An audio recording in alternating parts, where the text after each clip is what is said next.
Continue. Uh, Sorry for 1 month delay. Yeah, last 1 month I was traveling to different places, so I could not take an extra session. So next month కూడా కొంచెం అలాగే ఉంటది. Please bear with me. God willing, from June onwards, so I can take sessions continuously. Uh, రెండవ అధ్యాయము మొదటి 10 వచనాలు చదువుదాం. రెండవ అధ్యాయం మొదటి 10 వచనాలు. ప్రభు దయాళుడని మీరు రుచి చూచి ఉన్న ఎడల సమస్తమైన దుష్టత్వమును, సమస్తమైన కపటమును, వేషధారణను, అసూయను, సమస్త దూషణ మాటలను మాని క్రొత్తగా జన్మించిన శిశువులను పోలిన వారై నిర్మలమైన వాక్యమును పాల వలన రక్షణ విషయంలో ఎదుగు నిమిత్తము ఆ పాలను అపేక్షించుడి.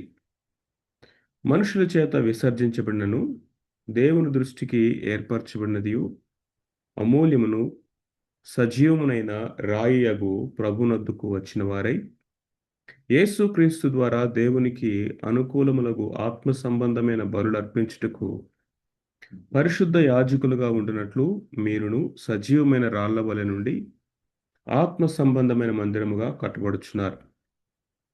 ఏలయనగా ఇదిగో నేను ముఖ్యమును ఏర్పరచబడినది అమూల్యమునగు మూలరాతిని సియోనులో స్థాపించున్నాను.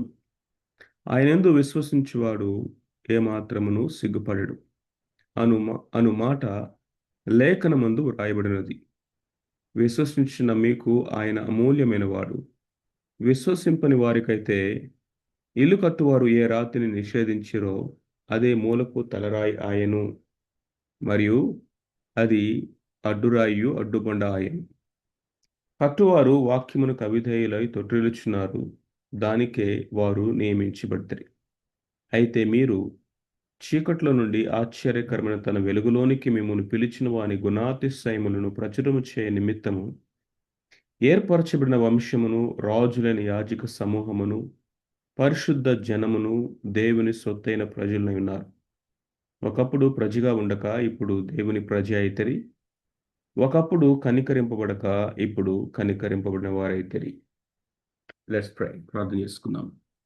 ప్రేమగల తండ్రి, పరిశుద్ధుడా మా దేవా, మీకు వందనాలు, స్తోత్రాలు చెల్లిస్తూ ఉన్నాం. చదవబడిన ఈ వాక్య భాగాన్ని మీరు మాకు బోధించండి. వాక్యమయున్న దేవుడవు, దేవా, వాక్యమునకు కర్త అయిన దేవుడవు. మీ లేఖనాలను మా ప్రభా, మా జ్ఞానంతో, మా అనుభవాలతో మేము అర్థం చేసుకోలేము. మీ మాటలు మాకు దయచేయండి. వినుచున్న మాకు క్షేమాభివృద్ధిని ప్రభా, మా ఆత్మలో మా తండ్రి, మీ వాక్యానుసారమైనటువంటి ఆ యొక్క ప్రతిఫలం దయచేయమని, సమయాన్ని ఆశీర్వదించమని యేసుక్రీస్తు ప్రభు నామమున ప్రార్థిస్తున్నాం తండ్రి. ఆమేన్.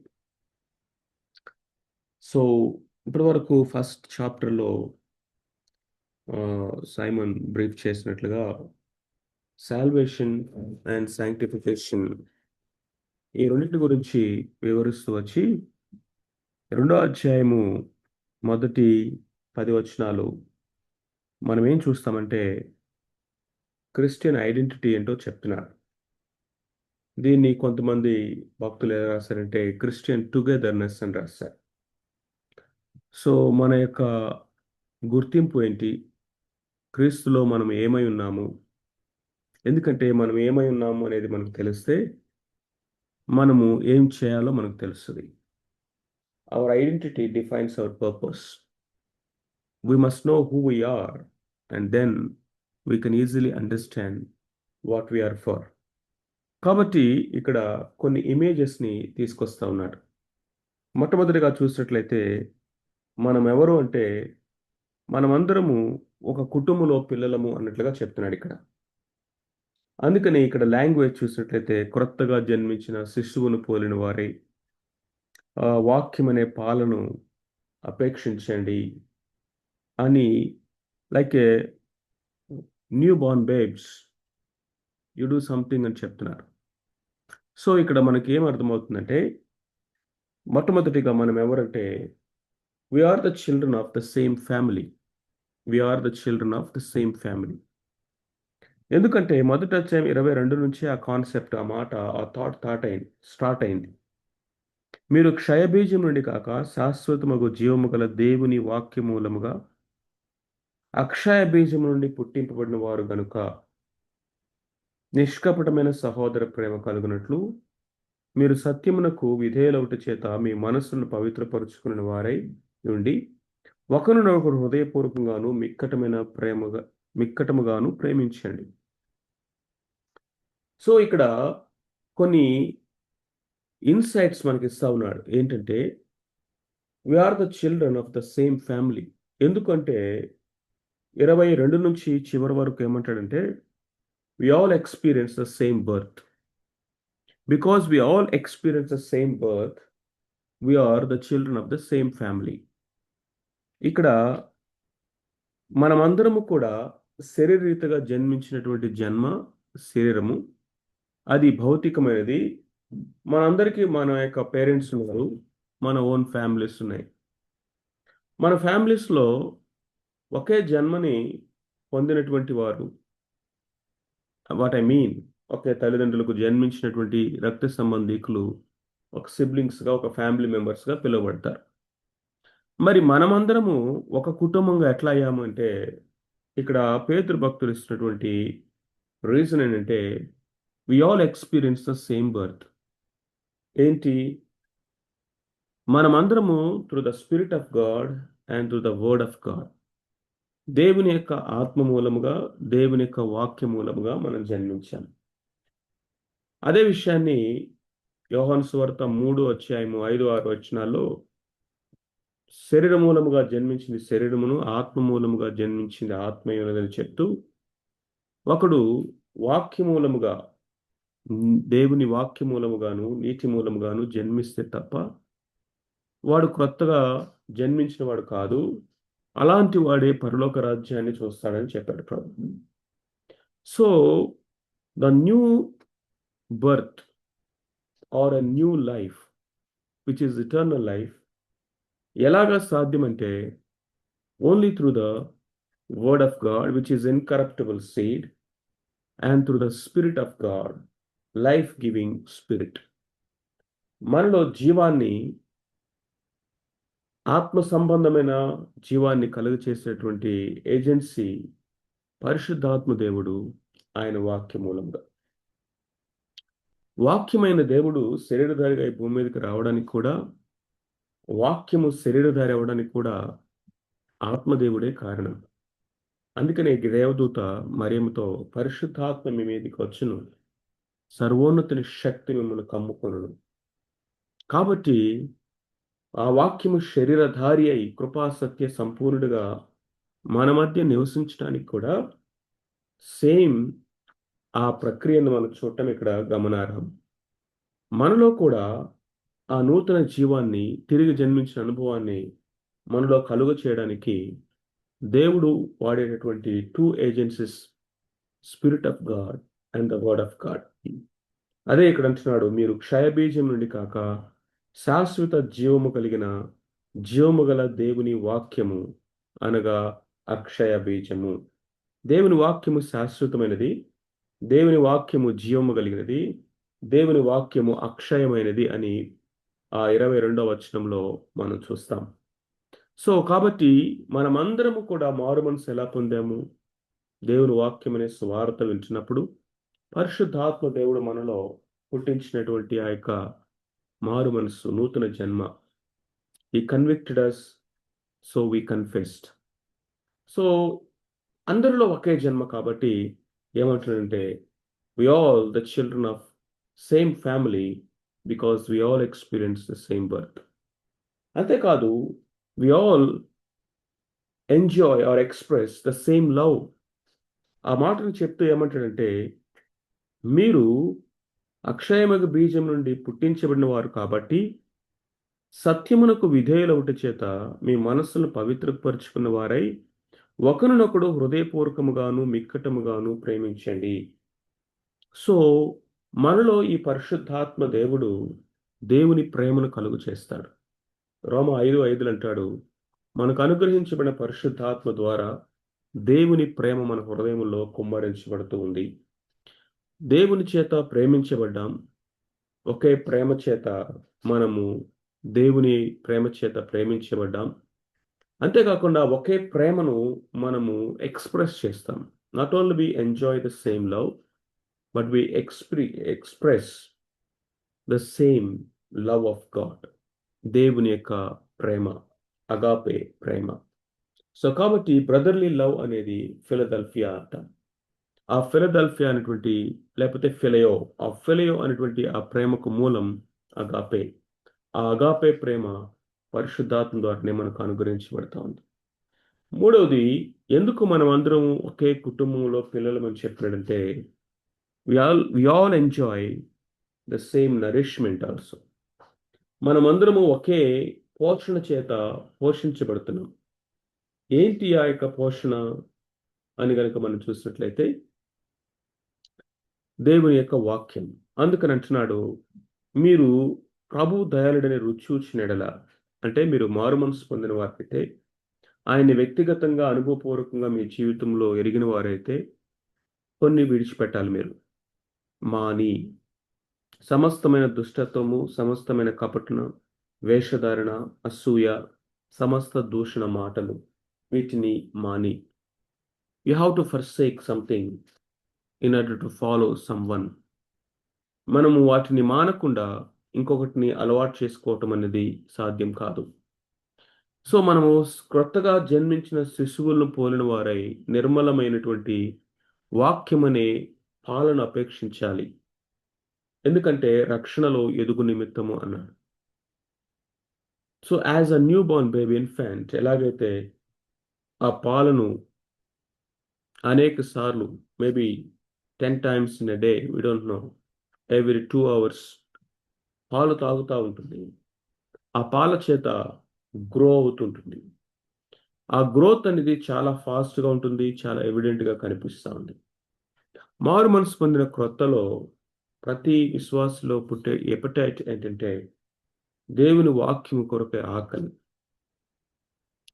అది రాను రాను మన జీవితాల్లో ఏమవుతుందంటే స్లోగా తగ్గిపోద్ది.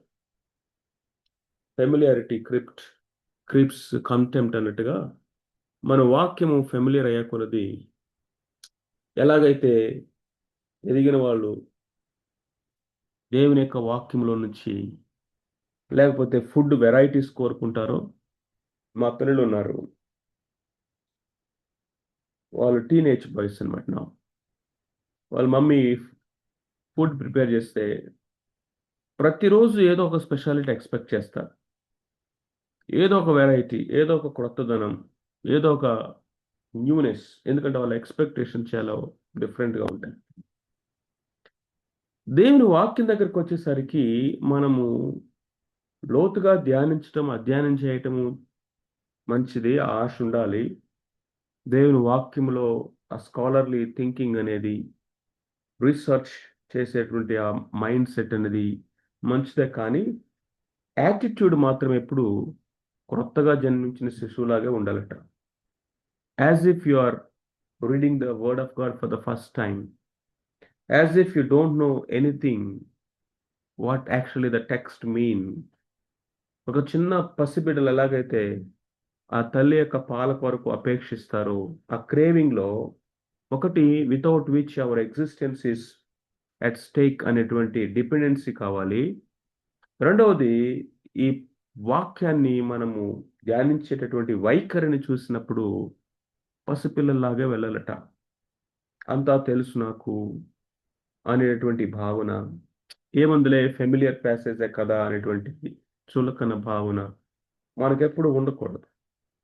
సో, దేవుని వాక్యము మన ఆత్మకు ఆహారం, మన యొక్క ఆత్మీయ బలానికి ఆధారం.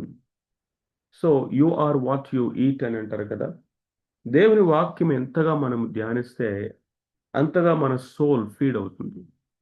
సో, మన ఓవర్‌కమింగ్ లైఫ్ అనేది, విక్టోరియస్ లైఫ్ అనేది, మెచ్యూర్డ్ లైఫ్ అనేది, ఈ లోకంలో మనము మాదిరికరమైన జీవితం అనేది జీవించాలంటే దేవుని వాక్యాన్ని ప్రేమించాలి.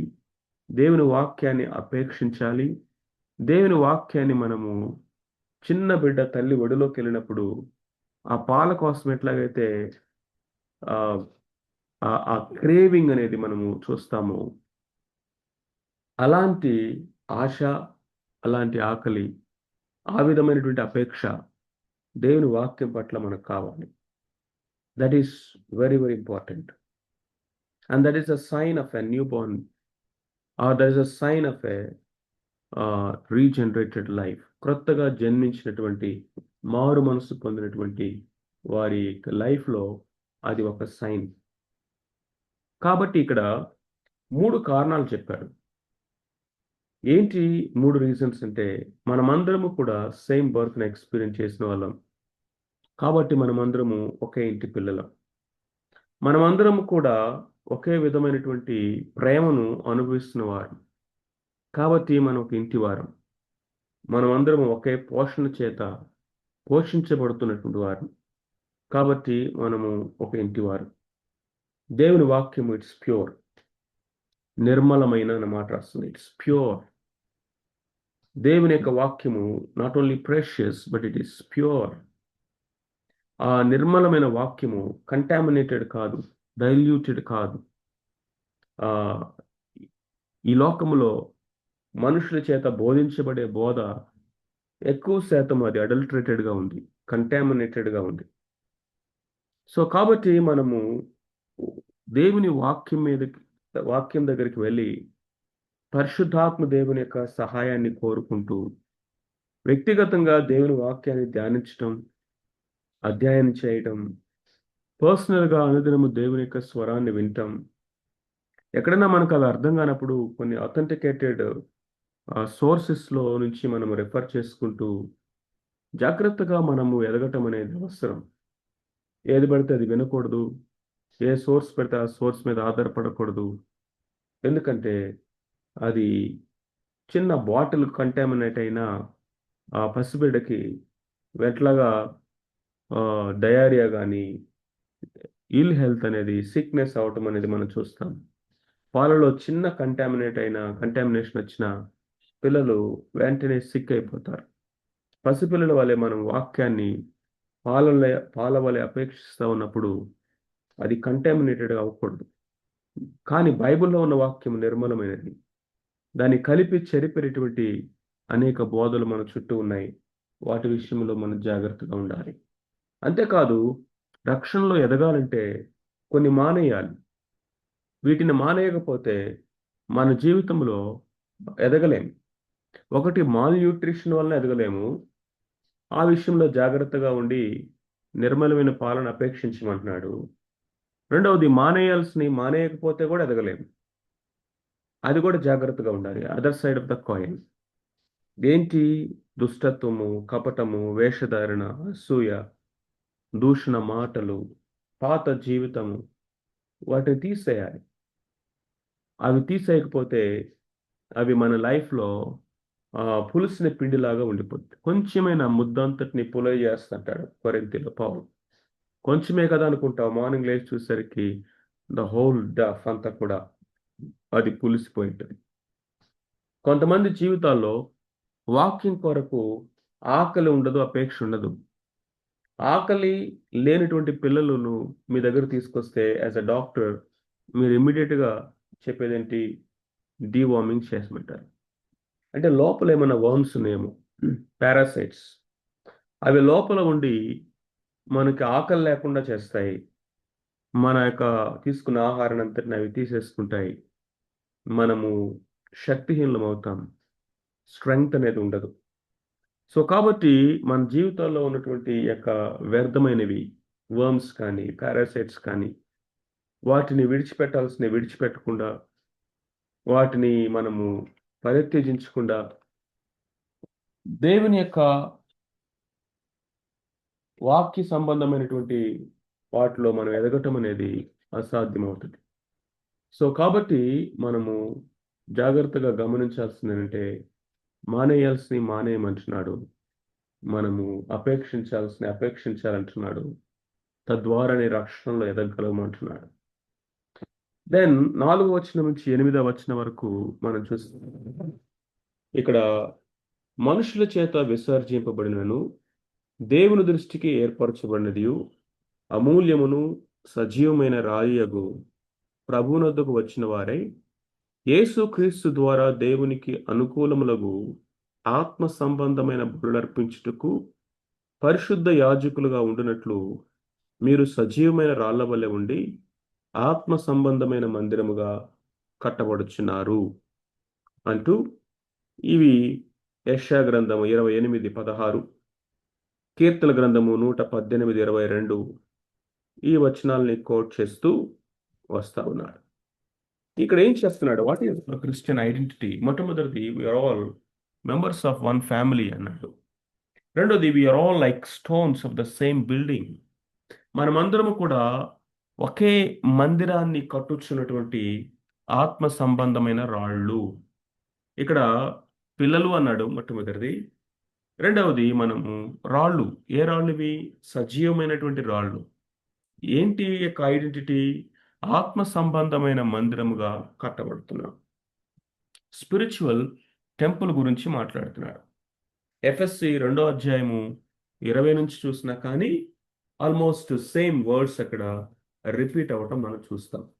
ఒకసారి ఎఫ్ఎస్సీలకు రాసిన పత్రిక 2 అధ్యాయము 19వ వచనం నుండి చదువుదాం. అక్కడ మనం చూసినట్లయితే కాబట్టి మీరు ఇక మీదట పరజనులను పరదేశులై ఉండక పరిశుద్ధులతో ఏకపట్టణస్థులను దేవుని ఇంటివారునై ఉన్నారు. క్రీస్తు యేసే ముఖ్యమైన మూలరాయి ఉండగా అపోస్తులను ప్రవక్తలను వేసిన పునాది మీద మీరు కట్టబడి ఉన్నారు. ప్రతి కట్టడము ఆయనలో చక్కగా అమర్చబడి ప్రభువునందు పరిశుద్ధమైన దేవాలయ మగుటకు వృద్ధి పొందుచున్నది. ఆయనలో మీరు కూడా ఆత్మ మూలముగా దేవునికి నివాస స్థలమై ఉండుటకు కట్టబడుచున్నారు. సో ఇక్కడ కొన్ని ప్రాముఖ్యమైన విషయాలు. ఇది కన్స్ట్రక్షన్ లాంగ్వేజ్. ఇది ఒక బిల్డర్ లాగా మాట్లాడుతూ ఉన్నాడు. అదేమో ఫ్యామిలీ లాంగ్వేజ్. ఇదేమో మనం కనుక చూసినట్లయితే సివిల్ కన్స్ట్రక్షన్ లాంగ్వేజ్ మాట్లాడుతున్నాడు. సో యేసుక్రీస్తు ప్రభువారే ముఖ్యమైన మూలరాయి. అయితే ఆయన ముఖ్యమైన మూలరాయి అయినా కానీ ఆయన సజీవమైనటువంటి రాయి అయినప్పటికీ కూడా లోకము ఆయన్ని తృణీకరించిందట, విసర్జించిందట. ఎందుకు విసర్జించిందంట అని కూడా కింద రాశారు. ఎందుకంటే వారు వాక్యమునకు అవిధేయులయ్యారు కాబట్టి తొట్టిల్లుచున్నారు. ఆయన అడ్డుబండయ్యాడు, అడ్డురాయి అయ్యాడు. వాళ్ళకి ఆయన ఆటంకంగా మిగిలిపోయాడు. ఎందుకయ్యా అంటే ఇశ్రాయేలు ప్రజలు కానీ లోకము కానీ ఆయన్ని అమూల్యమైన వారుగా అంగీకరించలా. ఆయన అమూల్యమైనటువంటి వాడు. యెషయా గ్రంథం 28:16లో "he was a chosen stone", ఏర్పరచబడినటువంటి రాయి అన్నాడు. ఇక్కడ మనం చూస్తే ప్రెషియస్ స్టోన్ అని చెప్పాడు. దానికి ముందు సజీవమైన రాయి అంటూ ఆయన లివింగ్ స్టోన్ అని చెప్పాడు. అంతేకాకుండా ఎఫ్ఎస్సి 2:20లో ఆయన చీఫ్ కార్న్ స్టోన్, ఆయన ముఖ్యమైనటువంటి మూలరాయి అని చెప్పాడు. పేతురు సంహౌ ఈ లాంగ్వేజ్లో రాయి రాయి అని మాట్లాడటంలో ఒక విచిత్రమైనటువంటి ఆలోచన. రెల్లు లాంటి వాడిని ఎప్పుడైతే రాయి అని పేతురు ఆయన జీవితాన్ని మార్చాడో, ఇక్కడ రాయి లాంటి లేకపోతే రాళ్ళు, యేసుక్రీస్తు ప్రభువారు రాయి, దానికి సంబంధించినటువంటి ఒక స్పిరిచువల్ ఐడెంటిటీని ఈ పత్రికలో రిపీటెడ్గా రాయటం అనేది గమనార్హం. యేసుక్రీస్తు ప్రభువారు ఆయన ఏర్పరచబడిన వాడు, ముఖ్యమైనటువంటి వాడు, ముఖ్యమైనటువంటి మూలరాయి. ఏంటండి ఇదంటే మనమందరము కూడా స్పిరిచువల్ టెంపుల్ అంటున్నాడు. దేవుడికి నివాస స్థలం అంటున్నాడు. పాత నిబంధన గ్రంథములో దేవుని యొక్క మందిరం ఒక ప్లేస్. నూతన నిబంధనలో దేవుని మందిరము పీపుల్. పాత నిబంధన గ్రంథంలో దేవుని నివాసం అనేది ఒక building. But whereas in the new covenant దేవుని యొక్క నివాసం అనేది body. It is the body. మరి అక్కడ చేతులతో కట్టబడింది, భౌతికమైన రాళ్లతో కట్టబడింది, అది క్షయమైపోయేది, అది తాత్కాలికమైనది. అయితే మనుషుల చేతులతో కాక ఆత్మచేత దేవుని యొక్క దేవుని చేత కట్టబడుతున్నటువంటి ఆత్మ సంబంధమైన మందిరము. ఇది నిర్జీవమైనటువంటి భౌతిక రాళ్లతో కట్టబడేది కాదు. సజీవమైన రాళ్ళు అనేటువంటి విశ్వాసుల చేత కట్టబడింది. ఈ కట్టడానికి కొన్ని విశిష్టతలు ఇక్కడ మనం చూస్తా ఉన్నాం. మొట్టమొదటిగా చూసినట్లయితే యేసు క్రీస్తు ద్వారా అంటున్నారు. యేసు క్రీస్తు ద్వారా అన్నప్పుడు that is the foundation. The foundation to the spiritual temple is Christ himself. ఆయనే ముఖ్యమైన మూలరాయి, ఆయనే పునాది కూడా. 1 కొరింథియన్స్ 3:10లో అంటాడు, ఆ పునాది క్రీస్తే అంటాడు. వేయబడిన తప్ప వేరొక పునాది లేదని చెప్తూ ఆ పునాది ప్రభువైన యేసుక్రీస్తు అంటున్నాడు. కాబట్టి ఎవరి చేత ఈ మందిరం కట్టబడుతుందంటే, ఎవరైతే ఆ పునాది మీదకొచ్చారో, అంటే ఎవరైతే మారు మనస్సు పొందారో, ఎవరైతే యేసుక్రీస్తు ప్రభువారిలో వారి యొక్క ఐడెంటిటీని కలిగి ఉన్నారో, ఎవరైతే ఆ క్రొత్తగా జన్మించినటువంటి ఆ అనుభవాన్ని కలిగిన వారుగా ఉన్నారో, వాళ్ళే సజీవమైన రాళ్ళవుతారు. వాళ్ళ ద్వారానే ఈ మందిరాన్ని ఆయన కడతాడు. ఈ మందిరానికి ఉన్న విశిష్టత ఏంటంటే, ఇది కేవలం ఆదివారం మాత్రమే కనబడే మందిరం కాదు. ఇది అన్ని రోజులు కనపడుతది. ఆదివారం ఒక బిల్డింగ్‌లో కనిపిస్తది. మిగతా రోజులన్నీ కూడా వర్క్ ప్లేస్‌లో కనిపిస్తది. It is dynamic. It is scattered. It is moving. It is spread over. It is living. It is not a construction. It is not a building. It is a living, growing, spreading, moving, vibrant temple. కాబట్టి church అనగానే మనము బిల్డింగ్‌ని, కన్‌స్ట్రక్షన్‌ని చూడకూడదు. ఆ బిల్డింగ్‌లో, ఆ కన్‌స్ట్రక్షన్‌లో gather అయింది చర్చి. Church is not the building, but what is inside the building is the church. And who are there gathered is the church. ఆదివారం ఫ్యూ అవర్స్ 2, 3 గంటలు ఒక చోట కనిపిస్తది ఈ చర్చి. మిగిలినటువంటి సమయమంతా ఉన్నది ఉనికి కలిగి, కానీ స్కాటర్ అయింది. ఎందుకంటే ఈ సజీవమైన రాళ్ళు మూవ్ అవుతాయి. సజీవమైన రాళ్ళు ఆయా టైంలో ఒక చోట కలుసుకుంటాయి. ఈ సజీవమైనటువంటి రాళ్ళు ఇదిగో క్రీస్తులో ఆయనకి నివాస స్థలము ఇండివిడ్యువల్‌గా అయ్యాము. మనము కార్పొరేట్‌గా, కాంగ్రిగేషనల్‌గా అయ్యాము.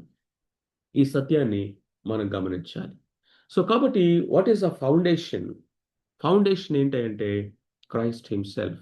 ఆయన మీద తప్ప మరి దేని మీద కట్టినా కానీ అది ఆత్మ సంబంధమైన, సజీవమైన మందిరము కాదు. అది మనుషుల చేత కట్టబడేది. అది కల్పితమైనది, తాత్కాలికమైనది, భౌతికమైనది. ఆత్మ సంబంధమైన మందిరము, దేవుడు కట్టుచున్న మందిరానికి, మనమందరము సజీవమైన రాళ్ళుగా ఉండి కట్టబడుతున్న ఆ మందిరానికి పునాది ప్రభువైన యేసుక్రీస్తు వారు. అంటే మారు మనస్సున పొందిన ప్రతివారు ఆ యొక్క పునాది మీదే కట్టబడాలి. మన స్టాండింగ్ ఆయనే. రెండవది మనం గనక చూసినట్లయితే ఫార్మేషన్. మొట్టమొదటిది ఫౌండేషన్, రెండవది formation. How he is farming this temple?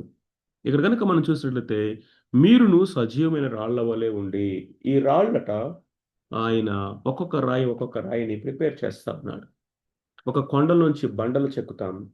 ఆ బండను సైజులో ఫిట్టింగ్ ఫార్మ్‌లోకి కట్ చేసినప్పుడు వాటిని రాళ్ళు అంటాం. ఈ రాళ్ళను ఆయన లోకం అనేటువంటి కొండలో నుంచే తవ్వాడు. బయటికి తీసుకొచ్చి సెపరేట్ చేశాడు.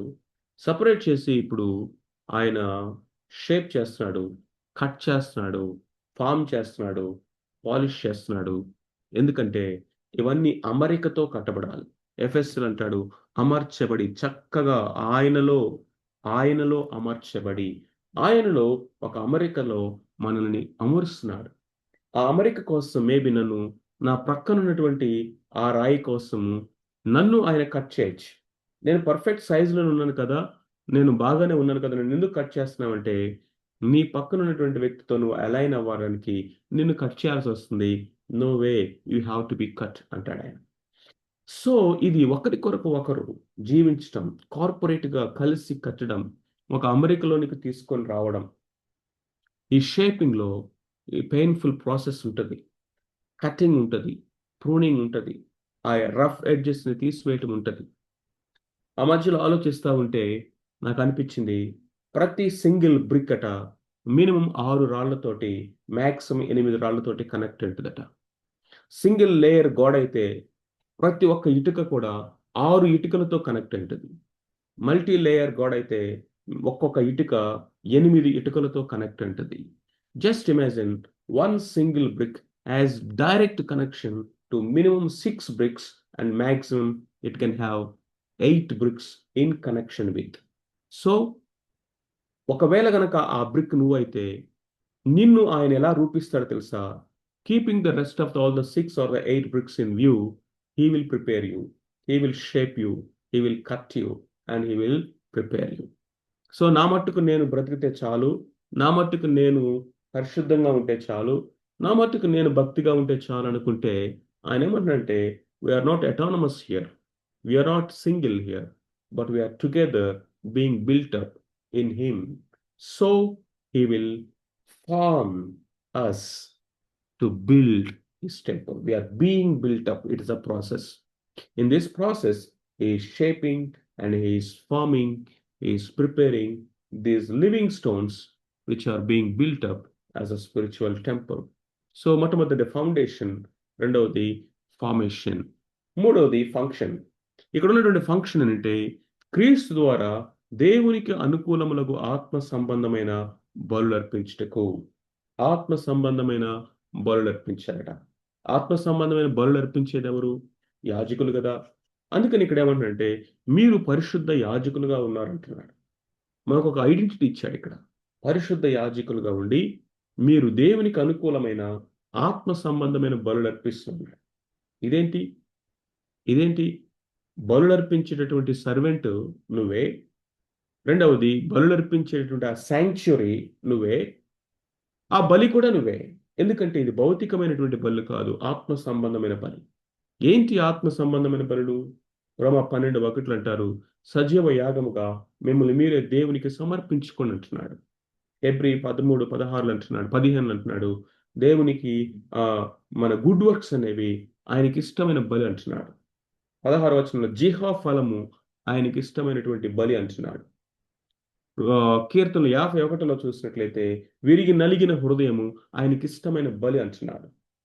మొదటి సమయాలు గ్రంథం 15వ అధ్యాయంలో మాట వినిటే శ్రేష్టమైన బలి అంటున్నాడు. పొట్టేల ప్రభు లేకపోతే గొర్రెలు మేకలను అర్పించడం కాదు, మాట వినటమే శ్రేష్టమైన బలి. Obedience is the better sacrifice, and broken and contract heart is the pleasing sacrifice. మన యొక్క నోటి నుండి వచ్చేటువంటి స్తుతి ఆరాధన, మన హృదయం నుండి వచ్చే ఆరాధన ఆయనకి ఇష్టమైన బలి. దేవునికి మనము ఇతరుల కొరకు చేసే గుడ్ వర్క్స్ ఆయనకి ప్రీతికరమైనటువంటిది. పౌలు అంటున్నాడు అన్యజనులని అర్పణ అంటున్నాడు. అంటే మనము ఆత్మను సంపాదించే సోల్స్ ఆయనకి ఇష్టమైన బలి అంటున్నాడు. అర్పణ. మీరు చేసేటువంటి ఉద్యోగం దేవునికి అర్పణ, చదివే చదువు దేవునికి అర్పణ, మన యొక్క ప్రతి వొకేషన్, మనం చేసేటువంటి ప్రతి పని ఆయనకి అర్పణగా, బలిగా, ఆరాధనగా అప్పగిస్తే ఎలా ఉంటుందో ఊహించండి. మీడియోకర్ వర్క్ చేయగలమా? లెస్ దాన్ ద బెస్ట్ ఏదైనా మనం చేయగలమా? Whatever you do it as an offering unto the Lord, do it as a sacrifice unto the Lord. Because మనము భౌతికమైన క్షయమైన టెంపరల్ బలులు అర్పించడానికి కాదు, ఆత్మ సంబంధమైన బలులు అర్పించడానికి పరిశుద్ధ యాజకులుగా ఆయన మందిరముగా కట్టబడుచున్నాము. మందిరము మనమే, ఆయనలో బలి అర్పణ మనమే, బలి అర్పించే పరిశుద్ధ యాజకులు మనమే. ఇది యేసుక్రీస్తు ప్రభువారి మాదిరికి రిప్లికేషన్. సో కాబట్టి what is the function of this temple? మనమందరం ఒక టెంపుల్లో స్టోన్స్ అన్నప్పుడు what is the function? Foundation చూసాం, క్రైస్ట్ హిమ్సెల్ఫ్. ఫార్మేషన్ చూసాం, మనమే ఆత్మ సంబంధమైనటువంటి అందరిని కట్టే సజీవమైన రాళ్ళు. ఇప్పుడు ఫంక్షన్ చూస్తున్నాము, మనము దేవునికి ఇష్టమైనటువంటిది, దేవునికి అనుకూలమైనటువంటి యాక్సెప్టబుల్ అంటు గాడ్. ఇట్టి సేవ దేవునికి యుక్తమైనది అంటున్నాడు. దేవునికి ఇష్టమైనది బ్రోకెన్ అండ్ కాంట్రాక్ట్ హార్ట్. దేవునికి ఇష్టమైనది, సంతోషకరమైనది ఆయన మాట వినటం.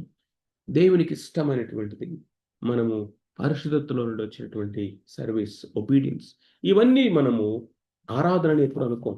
ఆరాధన అంటే 2 పాటలు పాడటం, ఆదివారం మందిరంలో గ్యాదర్ అవటము మాత్రమే అనుకుంటాం. But this is true worship. ఇది మనము దేవునికి అర్పించుటకు పిలువబడ్డాం అంటున్నాడు. So first thing, we are the children of the same family. రెండవది, we are the stones of the same building. We are the stones. మూడోది కనుక చూసినట్లయితే ఆ, అయితే మీరు 9వ వచనం నుండి మనం చూసినట్లయితే అయితే మీరు చీకట్లో నుండి ఆశ్చర్యకరమైన తన వెలుగులోనికి మిమ్మల్ని పిలిచిన వాని గుణాతిశయములు ప్రచురము చేయ నిమిత్తము ఏర్పరచబడిన వంశము, రాజులని యాజక సమూహము, పరిశుద్ధ జనము, దేవుని సొత్తైన ప్రజలై ఉన్నారు. ఇక్కడ ఏమంటున్నాడంటే మనమందరము కూడా we are the priests of the same temple.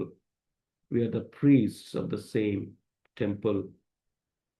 పైనేమో పరిశుద్ధ జనాంగం అన్నాడు, ఇక్కడికి వచ్చేసేమో రాజులైన యాజక అన్నాడు. అక్కడ హోలీ ప్రీస్ట్హుడ్ అన్నాడు, ఇక్కడేమో రాయల్ ప్రీస్ట్హుడ్ అన్నాడు.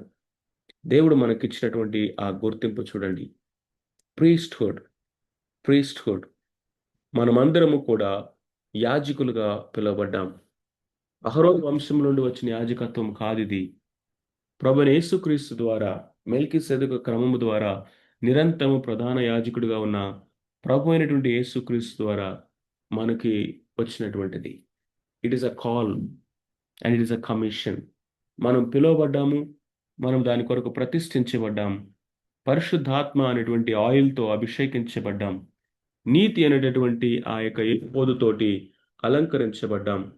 దేవుని కొరకు ప్రతిష్ఠించబడ్డాము అనేటువంటి బంగారు ఆ పలక చేత మనము ఆ ఆ ఆ ఆ యొక్క చెస్ట్ మీద అవి రాయబడినటువంటి వారుగా మనము దేవునికి డెడికేట్ చేయబడ్డాం.